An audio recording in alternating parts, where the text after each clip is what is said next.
কোরআন থেকে আমরা একটা সমাধান নিব মনের অশান্তি দূর করার জন্য। রাজি আছি ইনশাআল্লাহ? আল্লাহর কোরআন প্রমাণ করে মনের অশান্তি কিভাবে তোমাদের দূর হবে। আল্লাহ বলেন, আল্লাযীনা আমানু ওয়া তাতমাইন্নু কুলুবুহুম বিযিকরিল্লাহ আলা বিযিকরিল্লাহি তাতমাইন্নুল কুলুব।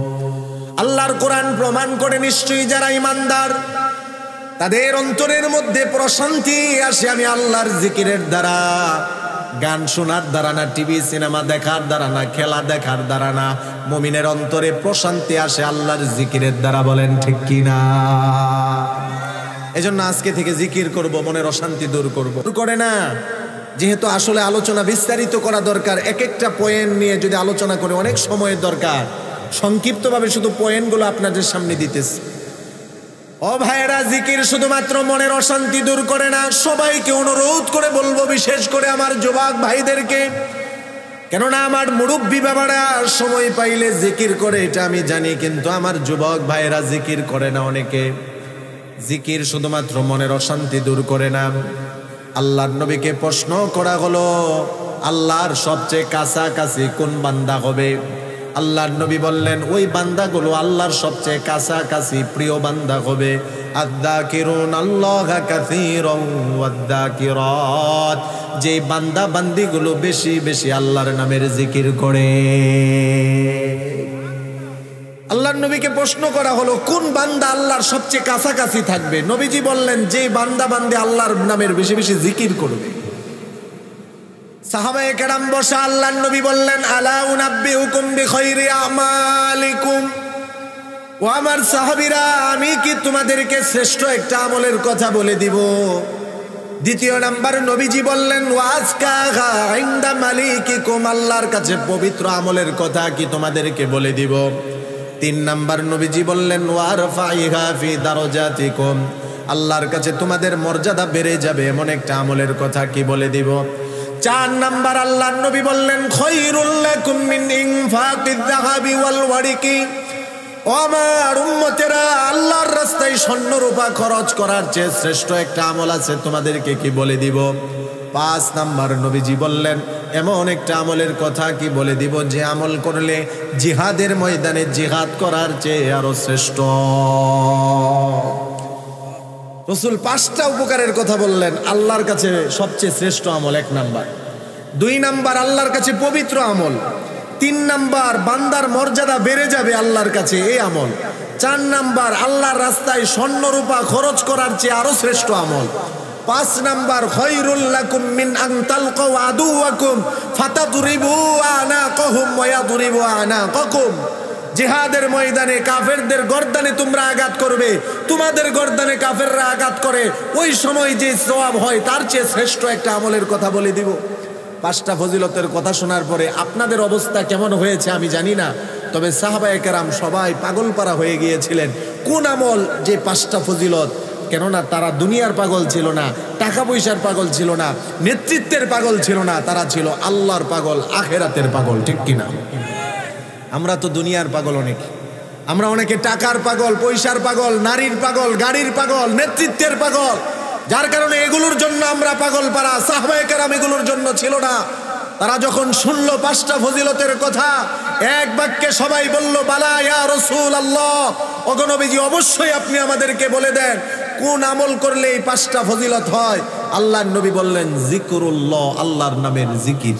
সুবহান, আল্লাহর নামের জিকির শ্রেষ্ঠ আমল, আল্লাহর নামের জিকির পবিত্র আমল, আল্লাহর নামের জিকির বান্দার মর্যাদা আল্লাহর কাছে বাড়িয়ে দেওয়ার আমল, স্বর্ণরূপা আল্লাহর রাস্তায় খরচ করার চেয়ে আরো বেশি শ্রেষ্ঠ আমল, জিহাদের ময়দানে জিহাদ করার চেয়ে বেশি শ্রেষ্ঠ আমল।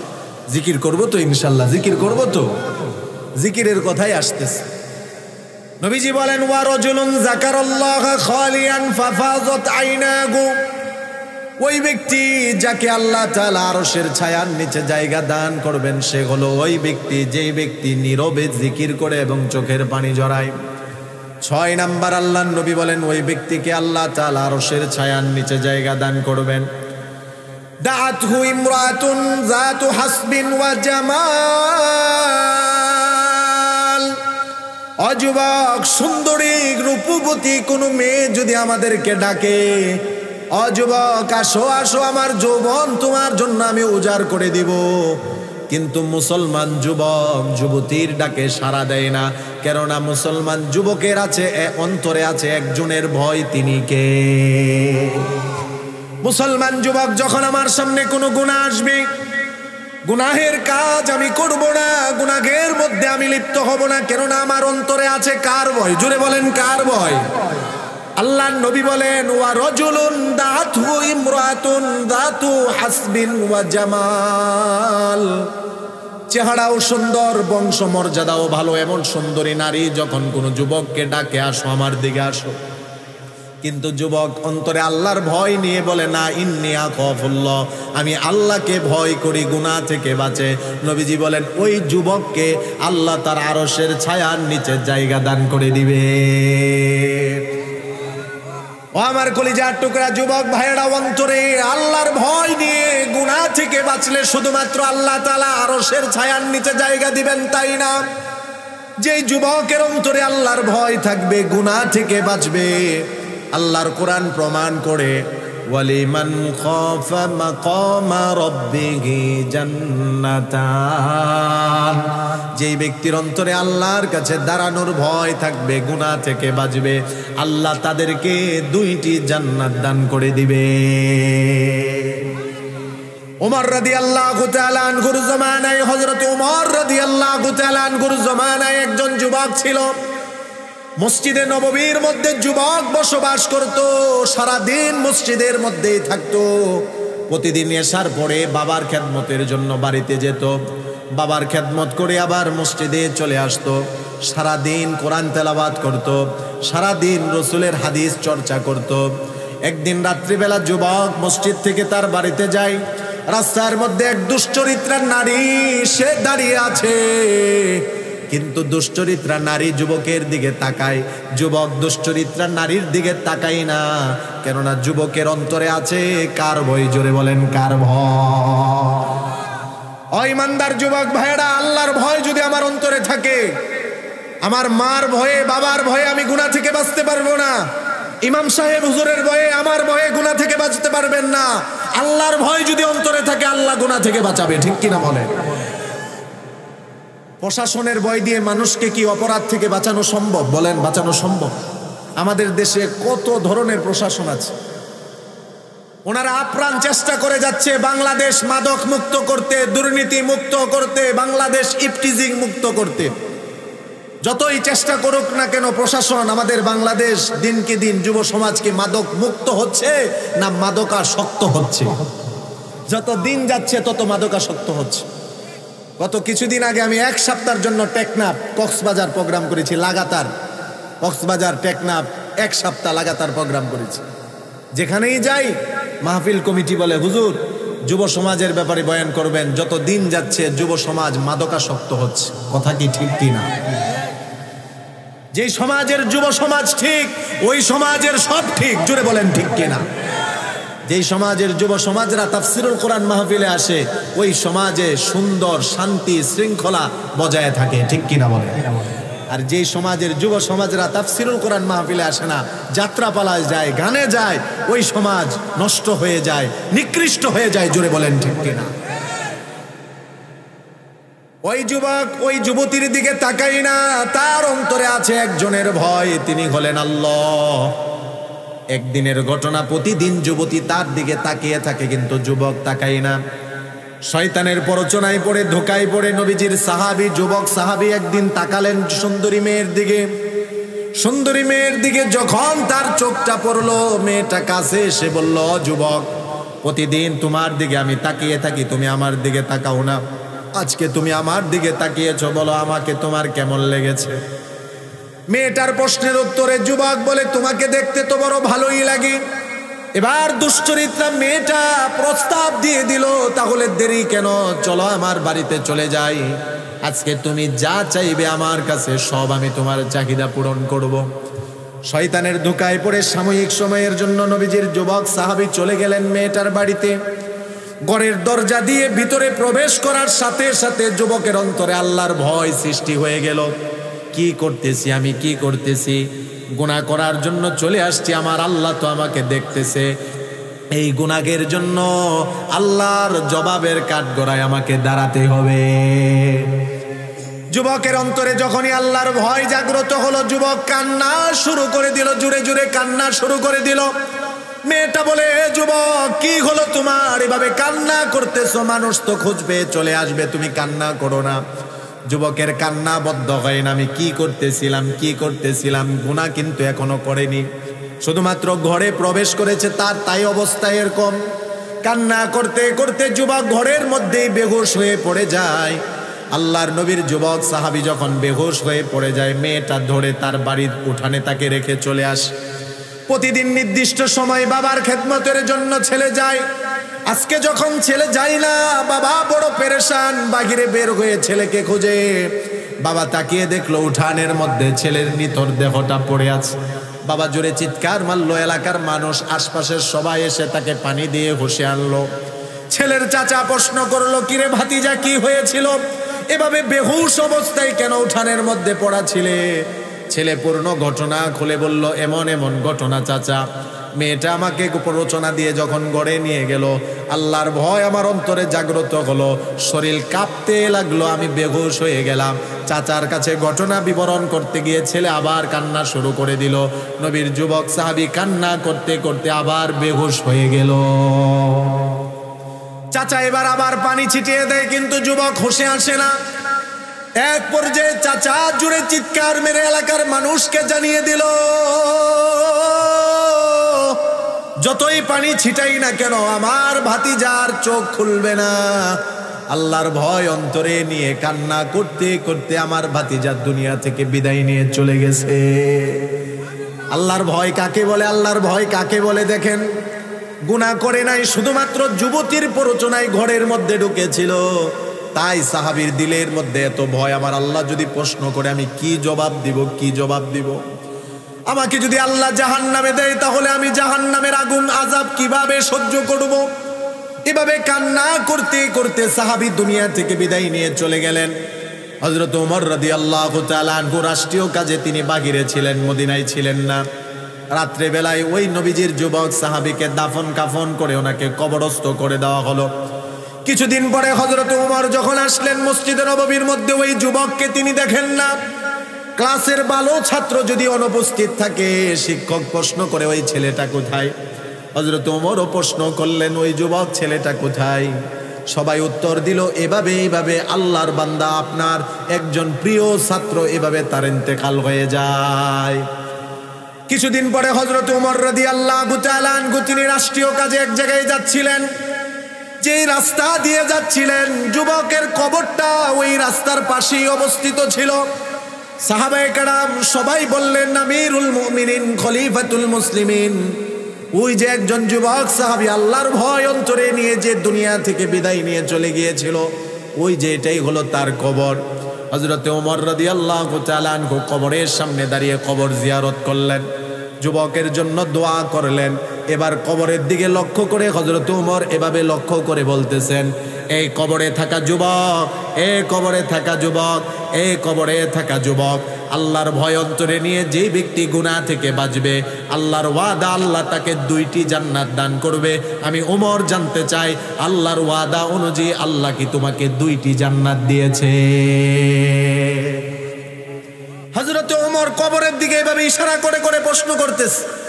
উপস্থিত যারা, ওনারা বলতেছে, আশ্চর্যের বিষয়, হযরত ওমর, ওনার কি হলো? উনি কবরে থাকা ব্যক্তিকে এভাবে প্রশ্ন করতেছে, কবর থেকে কি উত্তর আসবে? কেউ কেউ ভাবতেছে যে হযরত ওমর হয়তো আবেগে এই প্রশ্নগুলো করতেছে, আবার কেউ কেউ ভাবতেছে না, উনি তো আবেগের মানুষ নয়। এই উমর তো হলেন সেই উমর যিনি নীল নদে চিঠি লিখে দিলেন, নীল নদে পানি চলে আসে। জোরে বলেন আল্লাহু আকবার। আবার কেউ কেউ বলতে লাগলেন, উনি তো সেই উমর, যে উমর মসজিদে নববীর মধ্যে বসে, মিম্বরের মধ্যে বসে শত শত কিলোমিটার দূরে যোদ্ধাদেরকে দিক নির্দেশনা দিয়ে দেয়। এই উমর তো সেই উমর যে মদিনার জমিনের মধ্যে ভূমিকম্প হওয়া শুরু হয়েছিল, লাঠি দিয়ে জোরে জমিনকে ধমক দিল, এই জমিন, মদিনার মধ্যে আমি ওমর ইনসাফ প্রতিষ্ঠা করেছি, এই জমিনে ভূমিকম্প হওয়া যাবে না। ভূমিকম্পর সাথে সাথে বন্ধ হয়ে যায়। উনি তো হলেন সেই উমর, যে উমরের ব্যাপারে আল্লাহর নবী বলেন, আমি হলাম শেষ নবী, আমার পরে কোনো নবী নেই, কোনো রসুল নেই। লাউ কানা বাদি নবিয়্যুন লাকানা উমর। আল্লাহর নবী বলেন, আমার পরে যদি কোনো নবী হতো, রসুল হতো, তাহলে আল্লাহ উমরকে নবী রাসূল হিসাবে পাঠাতেন। আল্লাহু আকবার বলেন। সাহাবায়ে কেরাম বলতে লাগলেন, উনি তো আবেগের মানুষ নয়। উনি যখন বারবার কবরের দিকে এইভাবে লক্ষ্য করে বলতেছিল, আল্লাহ কি তোমাকে 2টি জান্নাত দান করেছে। কবর থেকে কিছুক্ষণ পরে যুবকের কণ্ঠে আওয়াজ চলে আসলো, ওগো আমিরুল মুমিনিন, খলিফাতুল মুসলিমিন, আল্লাহর ভয় অন্তরে নিয়ে গুনাহ থেকে বেঁচেছিলাম, আল্লাহর ওয়াদা অনুযায়ী আল্লাহ আমাকে 2টি জান্নাত দান করেছে। যুবক ভাই, এই যে আল্লাহর নবী বলতেছেন ওই যুবকের ব্যাপারে, যাকে সুন্দরী মেয়ে ডাকবে কিন্তু সে গুনাহের মধ্যে লিপ্ত হবে না, অবৈধ সম্পর্কে যাবে না, বিবাহের পূর্বের যত সম্পর্ক আছে সব হলো অবৈধ সম্পর্ক, ঠিক কিনা বলেন? অনেকে যুক্তি দেয় প্রকৃত ভালোবাসা পবিত্র। এটা আচ্ছা, ভালোবাসা বিবাহের পরের ভালোবাসা পবিত্র, বিবাহের আগে অবৈধ ভালোবাসা কখনো পবিত্র হতে পারে না, ঠিক কিনা বলেন?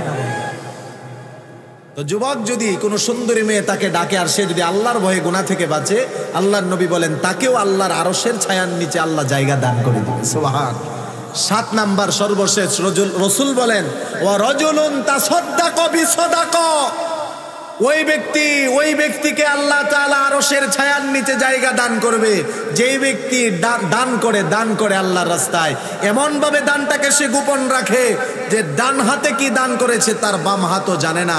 গোপন দান আল্লাহর কাছে প্রিয়, তবে কখনো কখনো প্রকাশ্যে দান করা এটাও প্রিয়, ঠিক কিনা বলেন? কেননা প্রকাশ্যে দান করার দ্বারা যদি আরেকজন ভাই উদ্বুদ্ধ হয়, তাহলে সেও দান করলো, ওইটার একটা সওয়াব, যে আমাকে দেখে উদ্বুদ্ধ হলো ওইটার সওয়াব আল্লাহ আমার আমলনামায় দান করলো। সুবহানাল্লাহ। আল্লাহর নবী বলেন, নিদা মাররতুম বিরিয়াজিল জান্নাতি ফারতাউ। ও আমার সাহাবীরা, যখন তোমরা জান্নাতের বাগানের পাশ দিয়ে যাবে, জান্নাতের বাগান থেকে তাজা পাকা ফলগুলো তোমরা সংগ্রহ করে নিবে। সাহাবায়ে কেরাম রিদওয়ানুল্লাহি আলাইহিম আজমাইন আল্লাহর নবীকে এবার প্রশ্ন করলেন, ওগো নবীজি, আমাদের বসবাস হলো দুনিয়াতে, বাসস্থান দুনিয়া, আমরা দুনিয়াতে থেকে জান্নাতের বাগান কোথায় পাবো? ওমা রিয়াজুল জান্নাতি ইয়া রাসূলুল্লাহ। সাহাবায়ে কেরাম প্রশ্ন করলেন, ওগো আল্লাহর নবী, দুনিয়াতে থেকে জান্নাতের বাগান আমরা কোথায় পাবো? আল্লাহর নবী পরিচয় দিয়ে দিলেন, দুনিয়াতে 2টা জায়গা আছে, যে জায়গাগুলোকে জান্নাতের বাগান যিনি বানিয়ে দেন তিনি কে? 1 নাম্বার আল্লাহর নবী বললেন, ফিল মাসাজিদ। দুনিয়াতে আল্লাহর যত ঘর মসজিদ আছে এগুলো হলো দুনিয়াতে জান্নাতের বাগান। সুবহানাল্লাহ বলেন। 2 নাম্বার আল্লাহর নবী বলেন, হিলাকুদ যিকরি, যেই জায়গাগুলোর মধ্যে কোরআনের আলোচনা হয়, আল্লাহর আলোচনা হয়, রসুলের আলোচনা হয়, জিকির হয়, জিকিরের মজলিস যেখানে হয়, ওই জায়গাটাকে জান্নাতের বাগান যিনি বানিয়ে দেন তিনি কে? আসি আমরা জান্নাতের বাগানে, তা আমরা লাভবান নাকি যারা বাজারে আছে তারা? কথা বলেন। নিঃসন্দেহে আমরা জান্নাতের বাগানে আছি। এজন্য যারা আশপাশে ঘোরাফেরা করতেছে, দাঁড়িয়ে আছে, আমি ওনাদেরকে আহ্বান করব, মেহেরবানি করে চলে আসেন, এটা জান্নাতের বাগান। এবার সাহাবায়ে কেরাম 2য় প্রশ্ন করলেন, ওমাররাতু ইয়া রাসূলুল্লাহ,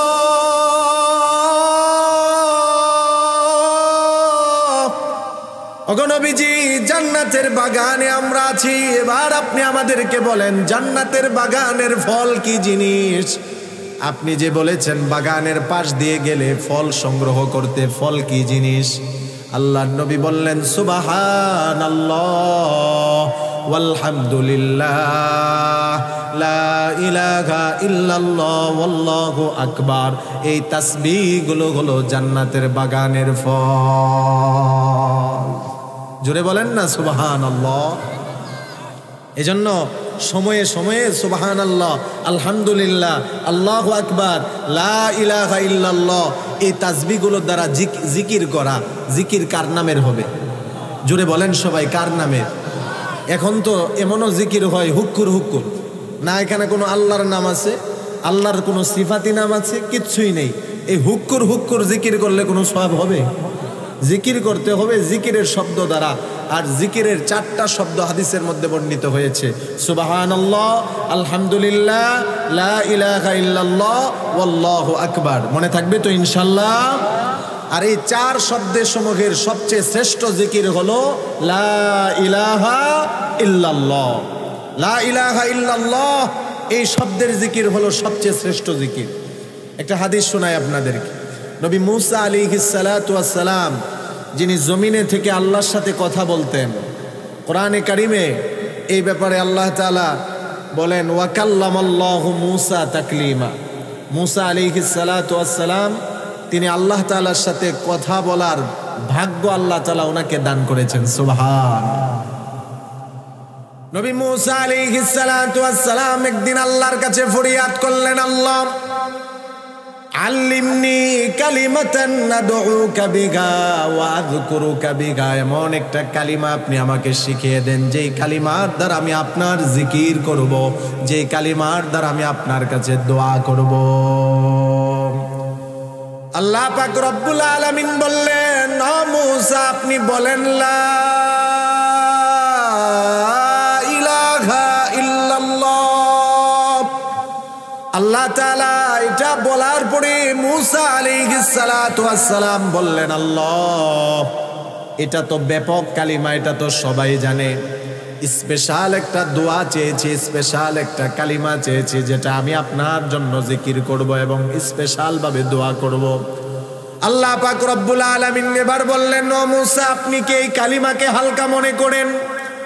লা ইলাহা ইল্লাল্লাহ এই কালিমাকে আপনি এক পাল্লায় রাখবেন, 7 আসমান 7 জমিনকে আপনি আরেক পাল্লায় রাখবেন। লা ইলাহা ইল্লাল্লাহর পাল্লার ওজন আরো বেশি হয়ে যাবে। এজন্য আমরা সময়ে সময়ে কিছু জিকির করব। সহিহ বুখারীর মধ্যে হাদিস বর্ণিত হয়েছে, আল্লাহর রাসূল বলেন এগুলো হলো আমলীয় কথা, এগুলো শুধু শোনার উপর সীমাবদ্ধ থাকলে হবে না, আমল করা লাগবে। ঠিক কিনা বলেন?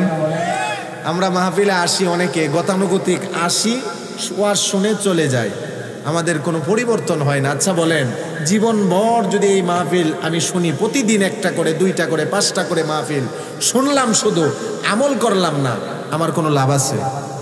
কথা বলেন, কোনো লাভ আছে? আর যদি একটা মাহফিল শুনে যা শুনলাম তা আমি আমল করি, তাহলে একটা মাহফিলে আমার জীবনকে পরিবর্তন করে দিবে। ঠিক কিনা বলেন? তাফসিরুল কোরআন মাহফিল যেহেতু দিয়েছেন, হয়তো 2-4টা আলোচনা আসবে এমন হতে পারে যেগুলো আমলীয়। আল্লাহ আমি গুনাহগারকে এবং আপনাদের সকলকে এই কথাগুলোর উপর আমল করার তৌফিক দান করুক। সকলে বলি আমিন। সহিহ বুখারীর বর্ণনা, আল্লাহর নবী বলেন, মান ক্বালা সুবহানাল্লাহি ওয়া বিহামদিহি ফি কুল্লি ইয়াউমিন 100 মাররা। কত দামি কথা আল্লাহর নবী বলেন, আমার যে উম্মত প্রতিদিন 100 বার সুবহানাল্লাহি ওয়া বিহামদিহি পড়বে, উচ্চারণ করবে, হুত্তাত খাতায়াহু তার জীবনের সব গুনাহগুলো আল্লাহ ক্ষমা করে দিবে। ওয়া ইন কানাত মিসলা জাবাদিল বাহারি, যদিও তার জীবনের গুনাহ সমুদ্রের ফেনা পরিমাণ হয়। বলেন তো একেবারে সহজ না? বলেন তো আমার সাথে সুবহানাল্লাহি ওয়া বিহামদিহি। এই তো মাশাআল্লাহ, সুবহানাল্লাহি ওয়া বিহামদিহি আল্লাহর রাসূল বলেন, বুখারীর বর্ণনা, প্রামাণ্য দলিল দিচ্ছি আমি আপনাদেরকে। আল্লাহর রাসূল বলেন, প্রত্যেক দিন 100 বার সুবহানাল্লাহি ওয়া বিহামদিহি যে উচ্চারণ করবে, তার জীবনের গুনাহ যদি সমুদ্রের ফেনা পরিমাণ হয়, সকল গুনাহ যিনি ক্ষমা করবেন তিনি কে? এজন্য অনুরোধ করে বলবো, আজ থেকে যেন এই আমলটা আমাদের প্রত্যেকের মধ্যে চলে আসে। সুবহানাল্লাহি ওয়া বিহামদিহি প্রত্যেক দিন 100 বার করে আমরা আমল করব। সহিহ বুখারীর সর্বশেষ হাদিস, আল্লাহর নবী বলেন কালিমাতানি হাবিবাতানি ইলার রহমান। আল্লাহর নবী বলেন দুইটা কালিমা এমন আছে যেই দুইটা কালিমা আল্লাহর কাছে বড় প্রিয়। খফিফাতানি আলাল লিসান, আল্লাহর নবী বলেন যেই দুইটা কালিমা মুখে উচ্চারণ করা একেবারেই সহজ, আল্লাহর কাছে বড় প্রিয়। দুইটা কালিমা মুখে উচ্চারণ করাও সহজ। সাকিলাতানি ফিল মিজান, কিন্তু যখন আল্লাহর বান্দারা উচ্চারণ করবে তাদের আমল নামা মিজানের পাল্লা আল্লাহ তাআলা আমল দিয়ে ভরপুর করে দেয়। সাকিলাতানি ফিল মিজান, নবীজি বলেন মিজানের পাল্লায় যেটার সওয়াব অনেক ওজনদার হয়। দুইটা কালিমা আল্লাহর কাছে প্রিয়, জবানে উচ্চারণ করা সহজ, মিজানের পাল্লাকে ওজনদার করে দেয়। কি দুইটা কালিমা? সুবহানাল্লাহি ওয়া বিহামদিহি, সুবহানাল্লাহিল আযীম।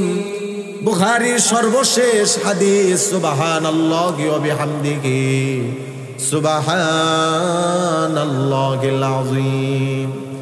এজন্য দুইটা আমলের কথা আসলো, সুবহানাল্লাহি ওয়া বিহামদিহি এটা হলো একটা, আরেকটা হলো সুবহানাল্লাহি ওয়া বিহামদিহি সুবহানাল্লাহিল আযীম। অনুরোধ করে বলবো, যেহেতু এখানে অনেক যুবক ভাইরা আছে, আমাদের অনেক যুবক ভাইরা অযথা সময় নষ্ট করে চলতেছে রাস্তা দিয়ে। যুবক, মুসলমান যুবক, তার জবান দিয়ে তো গুনগুনিয়ে গান আসবে না, আসলে গুনগুনিয়ে আল্লাহর কোরআনের তেলাওয়াত আসবে, ঠিক কিনা বলে? যুবক রাস্তা দিয়ে হেঁটে যায়, কানে হেডফোন লাগিয়ে কি জানি বলে বলে যায়, আর সামনে গিয়ে গাছের সাথে মাথায় বাড়ি খায়, ঠিক কিনা বলে? যুবক ভাইদেরকে অনুরোধ করে বলবো, আজ থেকে আর কানে হেডফোনও লাগাবো না, এই বেহায়া আর অশ্লীলতার গানও শুনবো না, গানও বলবো না। যদি বলতে হয়, গুনগুনিয়ে যদি উচ্চারণ করতে হয়, জিকির উচ্চারণ করব, কোরআন তেলাওয়াত উচ্চারণ করব। রাজি আছি ইনশাআল্লাহ? যুবক ভাইরা, আপনাদের ব্যাপারে একটা হাদিস আমি শোনাই, তিরমিজির বর্ণনা। আল্লাহর নবী, বিশ্ব নবী রাহমাতুল লিল আলামিন, তিনি বলেন সাবাতুন ইউযিল্লুহুমুল্লাহু ইয়াওমা লা যিল্লা ইল্লা যিল্লুহু। 7 শ্রেণীর মানুষকে আল্লাহ পাক রব্বুল আলামিন উনার আরশের ছায়ার নিচে জায়গা দান করে দিবেন। যেই দিন আল্লাহ পাকের আরশের ছায়া ছাড়া আর কোনো ছায়া থাকবে না, যেই দিন জমিনটা আর মাটির জমিন হবে না, তামার জমিন হয়ে যাবে, যেই দিন এত দূরের সূর্যটা দূরে থাকবে না, মানুষের মাথার কাছাকাছি চলে আসবে, যেই দিন সূর্যের উত্তপ্ততার কারণে মানুষের মস্তকগুলো নাকের ছিদ্র আর কানের ছিদ্র দিয়ে বের হবে। রাসূলের হাদিস প্রমাণ করে, যেই দিন এমন অস্থিরতার পেরেশানির মধ্যে মানুষ থাকবে, শরীর থেকে ঘাম বের হবে, কোন ব্যক্তির ঘাম হবে তার হাঁটু পর্যন্ত, কোন ব্যক্তির ঘাম হবে তার কোমর পর্যন্ত, কোন ব্যক্তির ঘাম হবে তার কাঁধ পর্যন্ত। ওই কঠিন ময়দানে মাহশারে কোনো গাছের ছায়া থাকবে না, কোনো ভবনের ছায়া থাকবে না, এরকম কোনো ত্রিপালের ছায়াও থাকবে না, একমাত্র আল্লাহর আরশের ছায়া থাকবে। আর ওই আরশের ছায়ার নিচে আল্লাহ 7 শ্রেণীর মানুষকে জায়গা দান করবে। আল্লাহর নবী বলেন, 1 নাম্বার হলো ইমামুন আদিলুন। পৃথিবীতে ন্যায়পরায়ণ যত বাদশা ছিল, ন্যায়পরায়ণ যত শাসক ছিল, সমস্ত ন্যায়পরায়ণ শাসকদেরকে আল্লাহ তার আরশের নিচে জায়গা দিবেন। 2 নাম্বার হলো, নবীজি বলেন, শাবুন নাশা ফি ইবাদাতিল্লাহ। ওই যুবক, যেই যুবক তার যৌবনকালটা আল্লাহর ইবাদতের মধ্যে, গোলামির মধ্যে কাটায়, যেই যুবক গান বাজনার মধ্যে, খেলাধুলার মধ্যে, নাটক সিনেমার মধ্যে তার যৌবনকাল কাটায় না, যেই যুবক নেতার পিছনে, দলের পিছনে, মার্কার পিছনে ঘুরে তার সময়টা নষ্ট করে না, নবীজি বলেন ওই যুবক শাবুন নাশা ফি ইবাদাতিল্লাহ।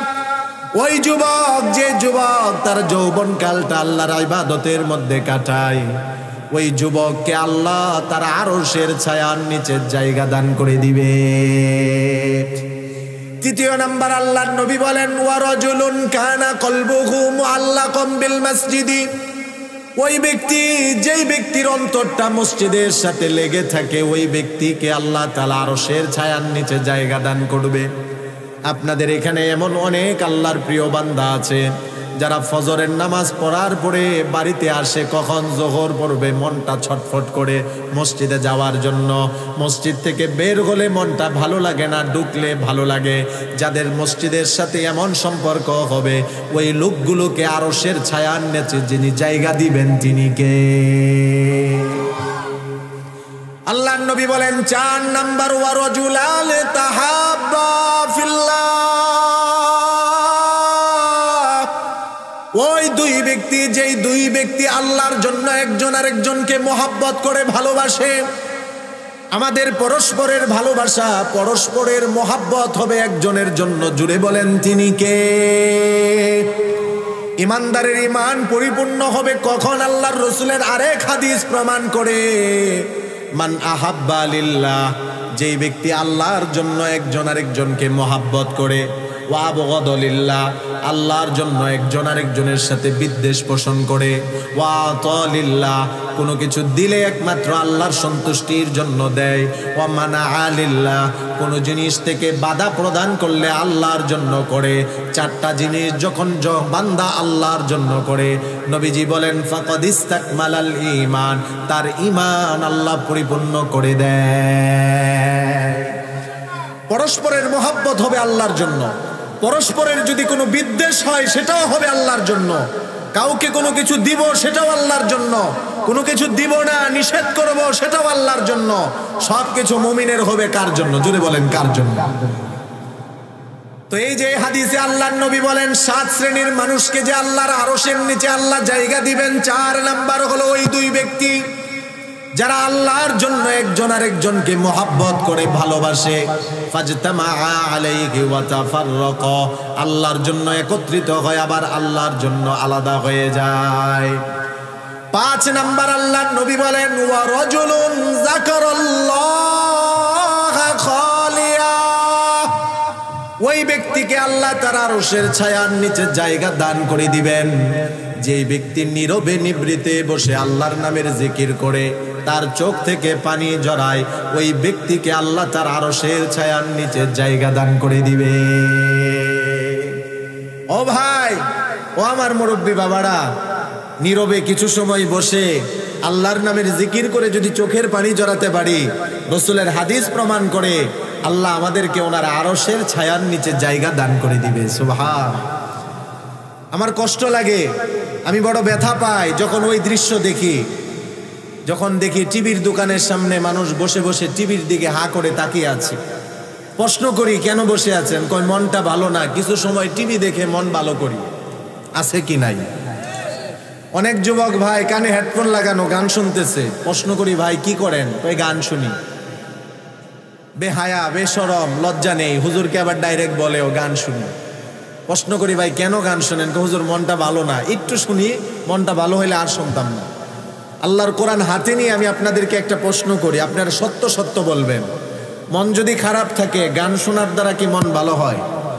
কথা বলেন, ভালো হয়? মন খারাপ আছে, আপনি টিভি সিনেমা দেখলে কি আপনার মন ভালো হবে? কোশ্চিনকালেও না, বরং যেই পরিমাণ খারাপ আছে যদি গান শুনেন এর চেয়ে বেশি খারাপ হবে, ঠিক কিনা? যেই পরিমাণ মনে অশান্তি আছে, গান আর অবৈধ কাজ যদি আপনি করেন, শান্তি আর অশান্তি দেওয়ার মালিক কে? আল্লাহ যদি আপনাকে শান্তি না দেয় তাহলে গান শোনার দ্বারা কি শান্তি হবে? আজ থেকে মনের অশান্তি দূর করার জন্য আর গান শুনবো না, টিভি সিনেমা দেখবো না। এই যে আপনারা যে মাহফিলে দান করেন, এটা দেখানো দান না। দেখানো দান কোনটা জানেন? আপনি বাজারে এক ফকিরকে দান করে আপনি আসতেছেন আর বলতেছেন হ্যাঁ দিয়ে আসছি, বাজারে এক ফকির ছিল তারে দিয়ে আসছি।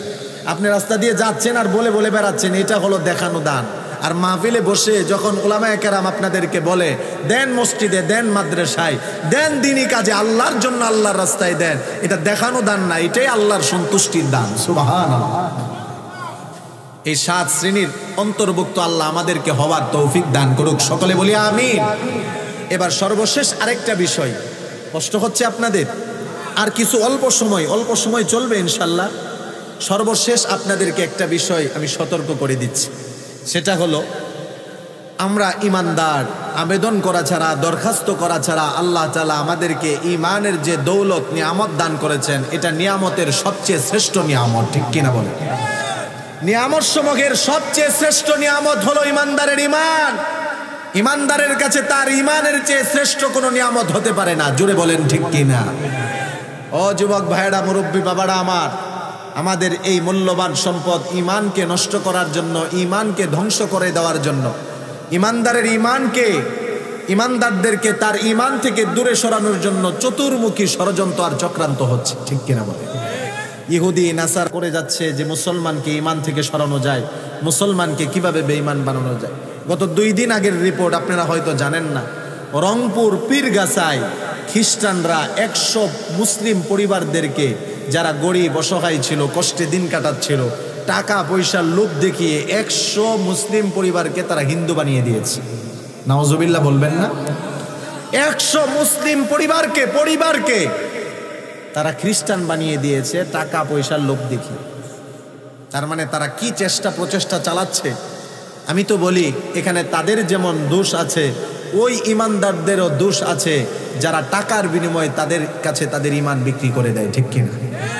তারা তাদের ঈমানের মূল্যবোধ বুঝতে পারেনি, না বুঝার কারণেই তারা তাদের পৃথিবীর সবচেয়ে শ্রেষ্ঠ সম্পদ ঈমানের মতো দৌলত নিয়ামতকে দুনিয়ার টাকার সামনে তারা বিক্রি করে।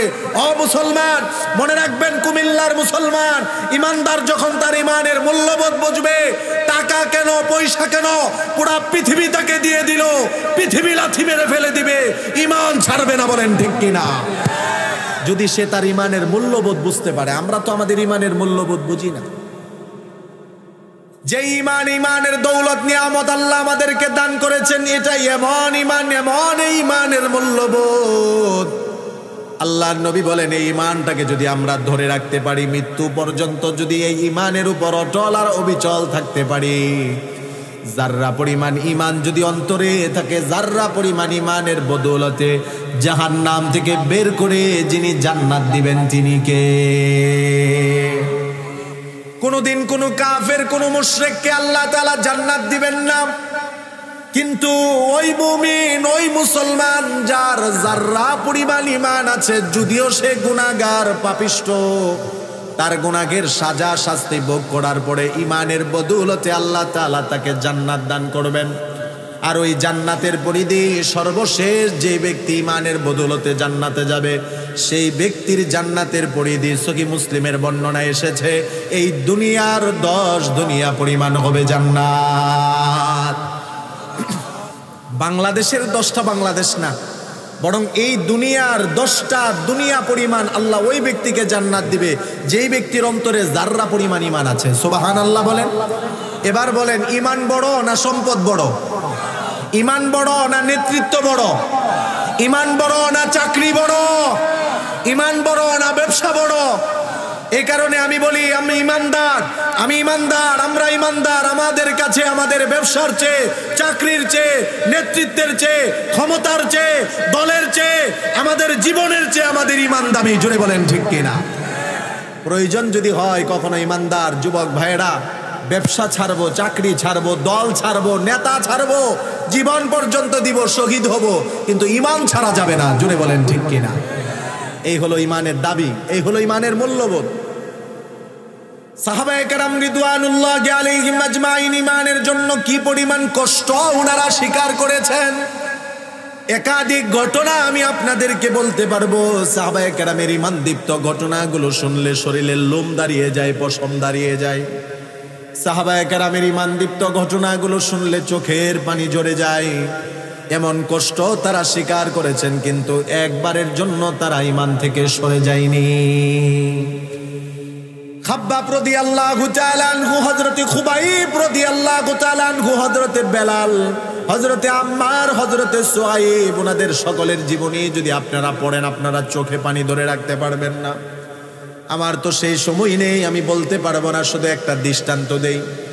ওমর রাদিয়াল্লাহু তাআলা আনহু একদিন প্রশ্ন করলেন, নবাই খাব্বাব, ইসলাম ধর্ম গ্রহণ করার কারণে যে পরিমাণ জুলুম, নির্যাতন আর অত্যাচারের শিকার হয়েছেন, আপনি 2-1টা ঘটনা আমাদেরকে শোনান। খাব্বাব রাদিয়াল্লাহু তাআলা আনহু চোখের পানি ছেড়ে দিলেন আর বললেন, আমিরুল মুমিনিন, ঈমান আনার কারণে যেই পরিমাণ জুলুম নির্যাতন আর আমার উপর অত্যাচারের স্টিম রুলার চালানো হয়েছে, এগুলো আমি মুখে বলতে পারবো না। আমার শরীরের দৃশ্য দেখলে আপনি বুঝতে পারবেন কি পরিমাণ অত্যাচার আমার উপর করা হয়েছে। উনি ওনার এই কথা বলে শরীর থেকে চাদরটা সরিয়ে দিলেন। ওনার শরীরের দৃশ্য দেখে হযরত ওমর তিনি আর বসে থাকতে পারলেন না, তিনি দাঁড়িয়ে গেলেন।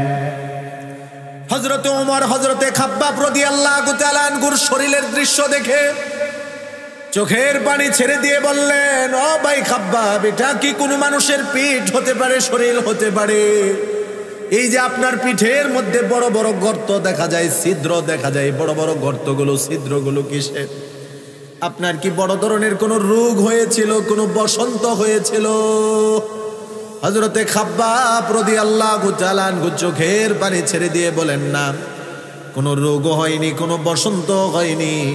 ঈমান আনার কারণে যেই পরিমাণ জুলুম নির্যাতন অত্যাচার করা হয়েছে, পিঠের ছিদ্রগুলো হলো তার বাস্তব প্রমাণ। হযরত ওমর বললেন, একটু বিস্তারিত বলেন, আমরা একটু শুনি। খাব্বাব রাদিয়াল্লাহু তাআলা আনহু বললেন, আমাকে মারধর করে রক্তাক্ত করে মরুভূমির বালুর উপর শুয়ে রেখেছে, তারপরও যখন আমি ঈমান ছাড়ি না, কাফেররা, মক্কার মুশরিকরা তারা আমাকে অত্যাচার করার জন্য জ্বলন্ত কয়লা প্রজ্বলিত করলো। ওগো আমিরুল মুমিনিন, জ্বলন্ত কয়লা প্রজ্বলিত করে আমি খাব্বাবকে জ্বলন্ত কয়লার উপর শুয়ে দিল।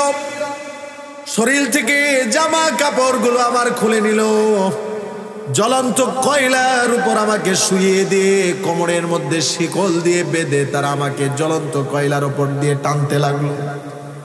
জ্বলন্ত কয়লার উপর দিয়ে টানাটানি করার কারণে আমার পিঠের গোশতগুলো, চবড়িগুলো খসে খসে পড়ে জ্বলন্ত কয়লার আগুন নিভে গেছে। ওগো আমিরুল মুমিনিন, যখন তারা দেখলো আমি তারপরেও ঈমান ছাড়ি না, এরা আমাকে আবার জ্বলন্ত কয়লার উপর রেখে আমার বুকের উপর বড় পাথর দিয়ে চাপা দিল। ওগো আমিরুল মুমিনিন, আমার পিঠের নিচে হলো জ্বলন্ত কয়লা, বুকের উপর হলো বড় পাথর। এই বড় পাথরে তারা আমাকে জুড়ে চাপ দিল, পিঠের নিচের কয়লাগুলো আগুন সহ আমার পিঠের ভিতরে ঢুকে গেল। ওগো আমিরুল মুমিনিন, ওই যে আমার পিঠ ছিদ্র হয়েছিল, আজও পর্যন্ত আমার সেই গর্তের মধ্যে গোশত দিয়ে ভরাট হয়নি। এই ঘটনা শুনে হযরত ওমর কান্না করেছেন, সাহাবায়ে কেরাম কান্না করেছেন, আর চোখের পানি সবাই ছেড়ে দিয়ে এটাই বুঝিয়েছেন, ইমানদার যতই কষ্ট হোক না কেন, তার কাছে তার জীবনের চেয়ে ঈমানের দাম বেশি। ইমানদার জীবন দিবে, শহীদ হবে, কিন্তু কখনো ঈমান দিবে না, ঠিক কিনা? এই মৃত্যু, যেই মৃত্যু ঈমানের উপর অটল থেকে হবে, এমন একটা পরিস্থিতি আমাদের জন্য হতে পারে। মুসলমান ও মুমিন বান্দারা, আল্লাহর প্রিয় বান্দারা, আমি আপনাদেরকে সতর্ক করে দিয়ে যাই, এমন একটা অবস্থা হতে পারে আমাকে ফাঁসির দড়িতে ঝুলানো হবে, আর না হয় আমাকে প্রস্তাব করা হবে, ঈমান ছাড়াও তোমাকে ছেড়ে দেওয়া হবে। জীবনের মায়ায় ঈমানদার তার ঈমান ছাড়বে না, ফাঁসির দড়িতে ঝুলবে, মৃত্যুর পরে সাথে সাথে আল্লাহ তাকে জান্নাত দিয়ে দিবে। সুবহানাল্লাহ। হাদিসের মধ্যে এমন অসংখ্য বর্ণিত ঘটনা আছে, ঈমানদারদেরকে প্রস্তাব করা হয়েছে, ঈমান ছাড়ো, না হয় তোমাদেরকে করাত দ্বারা দ্বিখণ্ডিত করে দেওয়া হবে। ঈমানদাররা ঈমান ছাড়েনি, তারা করাত দ্বারা দ্বিখণ্ডিত হয়ে গিয়েছে। সূরা বুরুজের মধ্যে যে ঘটনা, সহিহ মুসলিমের মধ্যে তাকরার সহ ৭৭০৩ নাম্বার যে হাদিস এসেছে, বলতে গেলে আধা ঘন্টা সময় লাগবে, ওদিকে যাব না। শুধুমাত্র এটাই বলে দেই, একজন ঈমানদারের কাছে তার ঈমানের চেয়ে বড় কোনো জিনিস হতে পারে না। আর আল্লাহর কোরআন এটাই প্রমাণ করে। সূরা কাহফের ১০৭ নাম্বার আয়াতে আল্লাহ বলেন, ইন্নাল্লাযীনা আমানু ওয়া আমিলুস সালিহাতি কানাত লাহুম জান্নাতুল ফিরদাউসি নুজুলা। আল্লাহর কোরআন প্রমাণ করে সূরা কাহফের ১০৭ নাম্বার আয়াত, আল্লাহ বলেন, নিশ্চয়ই যারা ঈমানদার এবং নেক কাজ যারা করে, দুইটা সিফাত যাদের মধ্যে পাওয়া যাবে। এক নাম্বার হলো তারা ঈমানদার, দ্বিতীয় নাম্বার হলো তাদের জীবনের নেক কাজও আছে। আল্লাহ বলেন 2 সিফাত আর গুণাবলীর কারণে আমি আল্লাহ তাদেরকে জান্নাতুল ফেরদাউসের মেহমান বানিয়ে দিব। জোরে বলেন আমাদের সিফাত আর গুণাবলী লাগবে কয়টা? 1 নাম্বার হলো ঈমান, দ্বিতীয় নাম্বার নেক আমল। এই 2টা জিনিস, 2টা গুণ যদি আমাদের প্রত্যেকের মধ্যে চলে আসে, আল্লাহ তাআলা আমাদেরকে জান্নাতুল ফেরদাউসের মেহমান বানিয়ে দিবে। সুবহানাল্লাহ।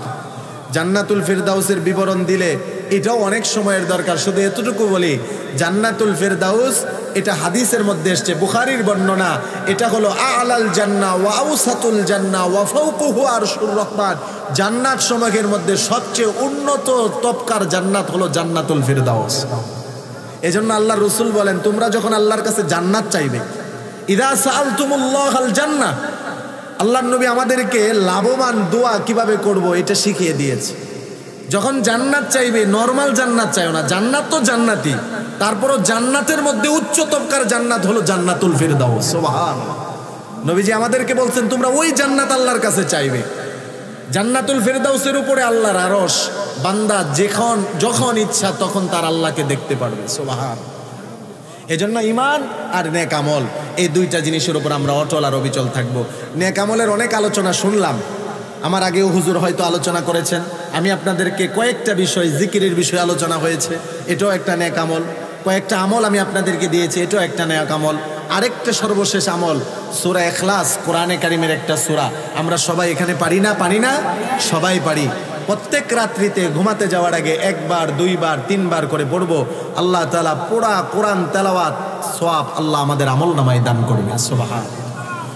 পুরা কোরআন শরীফটা তেলাওয়াত করলে শুরু থেকে নিয়ে শেষ পর্যন্ত যে সওয়াব, 3 বার সূরা ইখলাস তেলাওয়াত করব, পূর্ণ সওয়াব আল্লাহ তাআলা আমাদের আমলনামায় দান করবে। সুবহানাল্লাহ।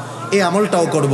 আরেকটা আমল, সেটা হলো এই যে আপনাদের যে মসজিদ করপাটি পশ্চিমপাড়া শাহী জামে মসজিদ, এই যে আপনারা দান করেছেন, দান কি শুধুমাত্র বছরে একদিনই করব? না, প্রত্যেক দিন যখনই সময় সুযোগ হবে তখনই করব। আমি এটা সবসময় বলি, দান এটা কোনো দিনের সাথে সম্পৃক্ত না, যে শুক্রবারে করতে হবে, বৃহস্পতিবারে করতে হবে, বছরে একবার তাফসিরুল কোরআন মাহফিল হবে, না। যখন আপনি প্রত্যেক দিন, যখনই আপনি ব্যবসায়ী হলে যখন আপনি দোকানে যাবেন, আপনার ব্যবসায়ী কাজে যাওয়ার আগে কিছু দান করে যাবেন। আপনি চাকরিজীবী, আপনার চাকরিতে যাচ্ছেন, যাওয়ার আগে কিছু দান করে আপনি যাবেন। আপনি যাই করেন না কেন, আপনি রাস্তায় বের হবেন, আল্লাহর ঘর মসজিদ পেয়েছেন, কিছু দান করবেন। 5 টাকা সামর্থ্য থাকলে 5 টাকা, 10 টাকা থাকলে 10 টাকা, 100 থাকলে 100, 5000 থাকলে 5000, 1 লাখ থাকলে 1 লাখ। ঠিক কিনা বলেন? যার যেমন সামর্থ্য আছে তেমন সামর্থ্য অনুযায়ী আল্লাহর ঘরে দান করলে লাভ না লস? জোরে বলেন লাভ না লস? এই যে আপনারা দান করেছেন, আমার আগে আমি দেখেছি, আমি ওঠার আগে আপনারা দান করেছেন, আমি শুনেছি, আমি দেখেছি একজনের ব্যাপারে সর্বশেষ 2500 টাকা দান করেছে। এই যে দান করার দ্বারা কি হয়েছে? মান বানা লিল্লাহি মাসজিদান বানাল্লাহু লাহু বাইতান ফিল জান্নাহ। যে ব্যক্তি আল্লাহর সন্তুষ্টির জন্য মসজিদ বানালো, আল্লাহ তাআলা তার জন্য জান্নাতে প্রাসাদ বানিয়ে দিল। সুবহানাল্লাহ। এখন বলবেন হুজুর, এই যে আমি 500 টাকা দান করলাম, এটা কি মসজিদ বানানোর মধ্যে অন্তর্ভুক্ত হয়েছে? 500 টাকা না, যদি কোনো ব্যক্তির তৌফিক থাকে একটা ইটা দেওয়ার, একটা ইট, তার 100 ইটা দেওয়ার তৌফিক নেই, 1000 দেওয়ার তৌফিক নেই, একটা ইটা দিতে পারবে। রাসূল বলেন, একটা ইটা দিয়ে যে মসজিদের মধ্যে দানের মধ্যে সাহায্য সহযোগিতা করলো, মসজিদ নির্মাণে শরীক থাকলো, 1 বস্তা সিমেন্ট দিয়েও আল্লাহ তার জন্য জান্নাতে একটা প্রাসাদ বানাবে। সুবহানাল্লাহ। আসতে হয়ে গেছে, একটু জোরে বলেন সুবহানাল্লাহ। এটা বোঝার জন্য একটা ঘটনা বলে শেষ করে দিচ্ছি। বাদশাহ হারুনুর রশিদের নাম তো সবাই শুনছেন না? উনি জীবনের শেষ প্রান্তে এসে নিয়ত করলেন, উনার একা টাকা দিয়ে নিজস্ব অর্থায়নে একটা মসজিদ বানাবে। আচ্ছা, উনি বাদশাহ মানুষ, উনি নিজস্ব অর্থায়নে একা মসজিদ বানাবে, এটা সম্ভব ওনার দ্বারা? আমার দ্বারা কি সম্ভব? জোরে বলেন সম্ভব? আমাদের এলাকার একজন যদি বলে যে একাই মসজিদ বানাবো, হ্যাঁ, যদি উনি শিল্পপতি হয়, কোটি কোটি টাকার মালিক হয়, তাহলে সেটা ভিন্ন কথা। কিন্তু আমরা যারা মধ্যবিত্ত আছি, আমাদের একার দ্বারা একটা মসজিদ বানানো সম্ভব? কিন্তু বাদশাহ হারুনুর রশিদ নিয়ত করেছে, আমি একাই মসজিদ বানাবো, কোনো ব্যক্তির দান নিব না। তো উনি ওনার নিয়ত অনুযায়ী মসজিদ বানালেন। মসজিদ উদ্বোধন হলো, মুসল্লিরা নামাজ শুরু করে দিল। একদিন স্বপ্নযুগে বাদশাহ হারুনুর রশিদ দেখতেছেন, আল্লাহর খুশির জন্য উনি যে একটা মসজিদ বানিয়েছেন, আল্লাহ জান্নাতে ওনার জন্য বিশাল একটা প্রাসাদ বানিয়ে দিয়েছে। সুবহানাল্লাহ। ওই যে রাসূলের হাদিস, আল্লাহর জন্য যে মসজিদ নির্মাণ করবে আল্লাহ তাআলা তার জন্য জান্নাতে প্রাসাদ নির্মাণ করবে, রাসূলের হাদিস। তো উনি স্বপ্ন যুগে দেখতেছে যে ওনার প্রাসাদ, স্বপ্ন যুগে দেখতেছে। এবার উনি সামনে গেলেন, যাওয়ার পরে দেখা যায় ওনার নাম লেখা আছে। প্রত্যেক জান্নাতীদের জান্নাতের সামনে তার নাম লেখা থাকবে। আমাদের বাড়ির সামনে যেমন আমাদের প্রত্যেক ব্যক্তির বাড়ির নাম, বাড়ির নাম তার নামে যেমন লেখা, জান্নাতেও এমন থাকবে। এখন উনি স্বপ্ন যুগে ঘরে ঢুকবেন ওনার বাড়িতে। এখন ফেরেশতারা বাধা দিচ্ছে, আপনি যাবেন না। কে আপনি? কয় আমি তো বাদশাহ হারুনুর রশিদ, এই যে আমার নাম লেখা। কয় ঠিক আছে, এটা আপনার ঘর, আপনি যে মসজিদ বানিয়েছেন আল্লাহর জন্য, আল্লাহ আপনার জন্য জান্নাতে এই প্রাসাদ বানিয়েছে, এখনো সময় হয় নাই, পরে ঢুকবেন। সুবহানাল্লাহ। আশরাফ আলী থানভী রাহমাতুল্লাহি আলাইহি উনি উল্লেখ করেন, বাদশাহ হারুনুর রশিদ উনি ওনার জান্নাতের ভবনটা ঘুরে ঘুরে দেখতেছিলেন স্বপ্ন যুগে। লাবিনাতুম মিন ফিদ্দাতিন ওয়া লাবিনাতুম মিন যাহাবিন, সেই ভবনটা আল্লাহ বানিয়েছেন, একটা ইটা হলো রূপার, আরেকটা ইটা হলো স্বর্ণের। বাদশাহ হারুনুর রশিদ দেখতেছেন জান্নাতের ওনার ভবন, যে একটা ইটা হলো রূপার, আরেকটা ইটা স্বর্ণের। ও ভাইরা আমার, মুরব্বী বাবারা আমার, আমরা যে আমলের কথাগুলো বললাম যদি আমরা আমল করতে পারি, আল্লাহ যে আমাদেরকে জান্নাত দিবেন, আমাদের জান্নাতটাও হলো স্বর্ণ রূপার ইট দ্বারা তৈরি। সুবহানাল্লাহ বলেন। দুনিয়াতে দুই ইটের মাঝখানে আমরা সিমেন্ট আর বালি দেই, জান্নাতের দুই ইটের মাঝখানে কি হবে? আল্লাহর নবী বলেন, ওয়া মিলাতুহা আল মিসকুল আসফার, জান্নাতের দুই ইটের মাঝখানে হবে সুগন্ধি মৃগনাভি। দুনিয়াতে আমরা টাইলস ব্যবহার করি, জান্নাতের টাইলস কি হবে? আল্লাহর নবী বলেন, ওয়া হাসবাউহা আল-লুলু, দুনিয়াতে যে টাইলস আমরা ব্যবহার করি জান্নাতেরও টাইলস হবে, তবে জান্নাতের টাইলস হবে মণিমুক্তা টাইলস। সুবহানাল্লাহ বলেন। মণিমুক্তা দিয়ে আল্লাহ জান্নাতের টাইলস ব্যবহার করবে। এই জান্নাতটা যখন বাদশাহ হারুনুর রশিদ ঘুরে ঘুরে দেখতেছে, হঠাৎ করে তার দৃষ্টি গেল এই জান্নাতের পাশে আরেকটা জান্নাত। তিনি মনে মনে ভাবলেন এটাও হয়তো ওনার। কাছে গেলেন, যাওয়ার পরে দেখলেন না, গেটের মধ্যে ওনার নাম লেখা না। উনি যে মসজিদ নির্মাণ করেছেন আল্লাহর ঘর, ওই যে মসজিদটা যে বানিয়েছে রাজমিস্ত্রি, ওই প্রাসাদের সামনে রাজমিস্ত্রির নাম লেখা। সুবহানাল্লাহ। এই স্বপ্ন দেখে ওনার ঘুম ভেঙে গেছে। এখন তো উনি খুব পেরেশান, কি ব্যাপার, আমার যে এরকম জান্নাত আল্লাহ আমার জন্য বানিয়েছে, এই রাজমিস্ত্রি যে মসজিদ বানিয়েছে তার জন্য একই জান্নাত, তার মানে সেও কি একটা মসজিদ আলাদাভাবে নির্মাণ করেছে কিনা? তিনি রাজমিস্ত্রিকে ডাক দিয়ে জিজ্ঞাসা করলেন, সত্য সত্য বলবা, যদি মিথ্যা বলো খবর আছে। এবার রাজমিস্ত্রি স্বপ্নের কথা শুনে আবেগে আপ্লুত হয়ে চোখের পানি ছেড়ে দিয়ে বললেন, আপনি ধনী মানুষ, বাদশা মানুষ, আপনি মসজিদ নির্মাণ করবেন, একাই বানাবেন, আপনি কারো দান নিবেন না। আমিও তো মুসলমান, আমারও তো মন চায় আল্লাহর ঘর মসজিদ নির্মাণ করতে, কিছু দান করতে। আপনি যে মসজিদ নির্মাণ করবেন অনেকগুলো পাথর এনেছেন, পাথরের স্তূপ আপনি রেখে দিয়েছেন। এই বন্যের এই সাইজের 4-5টা পাথর আমার বাড়িতে ছিল। রাতের গভীর অন্ধকারে মসজিদ নির্মাণে অংশগ্রহণের নিয়তে আমি গরিব মানুষ 5-6টা পাথর এনে আপনার স্তূপে রেখে দিয়েছিলাম। বাদশাহ হারুনুর রশিদ বুঝতে পারলো উনি একা মসজিদ নির্মাণ করে আল্লাহ ওনাকে যে জান্নাত দিয়েছে, ওই গরিব মানুষ রাজমিস্ত্রি 4-5টা পাথর দিয়ে একই রকম জান্নাত আল্লাহ তাকে দিয়েছে।